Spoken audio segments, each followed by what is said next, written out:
আপনারা কি জানেন ইরানকে এত চাপ দেওয়ার পরেও কিভাবে ইরান সিংহের মতো মাথা উঁচু করে দাঁড়িয়ে আছে? আসল কথা হলো ওদের মিলিটারি পাওয়ার। সিরিয়াসলি, ইরান এখন টপ 15 সামরিক শক্তির মধ্যে পড়ে পুরো দুনিয়ায়।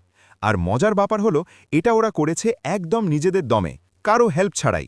ওদের বেশিরভাগ মিলিটারি জিনিসপত্র নিজেরাই বানায়। চলুন একটু দেখি কতটা শক্তিশালী ইরান, জলে, স্থলে, আকাশে, সব জায়গায়। ম্যান পাওয়ার তো বিরাট। ইরানের মিলিটারি দুই ভাগে বিভক্ত, একটা রেগুলার আর্মি, আরেকটা হলো ইসলামিক রেভলিউশনারি গার্ড কর্পস।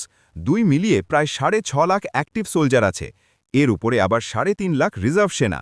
আর সবচেয়ে মজার বিষয় হলো 10 লাখেরও বেশি প্যারামিলিটারি ফোর্স আছে, যারা যে কোনো টাইমে যুদ্ধে অংশ নেওয়ার জন্য প্রস্তুত। এখন আসি মিসাইল টেকনোলজিতে। ইরানকে তো মিডল ইস্টের মিসাইল পাওয়ার হাউস বলা হয়। কয়েক হাজার ব্যালিস্টিক আর ক্রুজ মিসাইল আছে ওদের কাছে।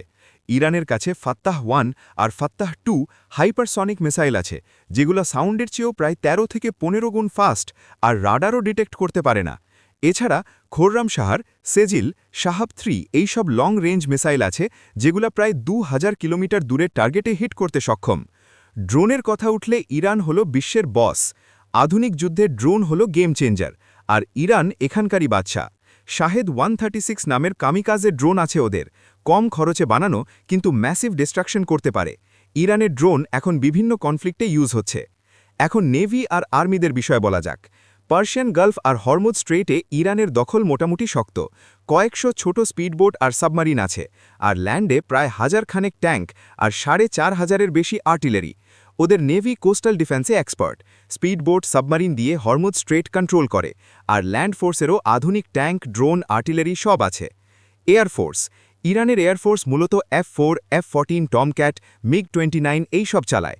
এখন ওরা নিজেরা ড্রোন, সার্ভেলেন্স এয়ারক্রাফট বানাচ্ছে। এয়ার ডিফেন্সের রাশিয়ান S-300 আর নিজেদের বানানো বাবার 337 সিস্টেম ব্যবহার করে। তবে আকাশপথে কিছু উইকনেস আছে, সেটা সম্প্রতি দেখাও গেছে। প্রক্সি নেটওয়ার্ক, এটাই মূল শক্তি আমার মতে। ইরানের সবচেয়ে বড় স্ট্রেংথ হলো ওদের রিজনাল প্রক্সি নেটওয়ার্ক। এটাকে ওরা ফার্স্ট লেয়ার অফ ডিফেন্স মনে করে, নাম দিয়েছে অ্যাক্সেস অফ রেজিস্ট্যান্স। তবে কিছু দুর্বলতা আছে। ওদের এয়ারফোর্সের বেশিরভাগ প্লেন পুরনো। রাশিয়া থেকে Su-35 কিনতে চাইছে, কিন্তু আকাশপথে তারা শক্তিধর রাষ্ট্রগুলোর চেয়ে একটু পিছিয়ে।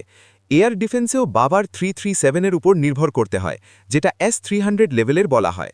শেষ কথা, হরমুজ স্ট্রেইট। ইরানের হাতে আছে হরমুজ স্ট্রেইট, গ্লোবাল ইকোনমির জন্য সুপার ইম্পর্ট্যান্ট একটা চেকপয়েন্ট। ট্রাবল হলে ইরান এই রুট বন্ধ করে পুরো বিশ্ব ইকোনমিতে ধাক্কা দিতে পারে। ওরা আগেও সেটা করে দেখিয়েছে। তো বুঝতেই পারছেন, সব দিক থেকে চাপ দিয়েও ইরানকে দমানো এত সহজ না।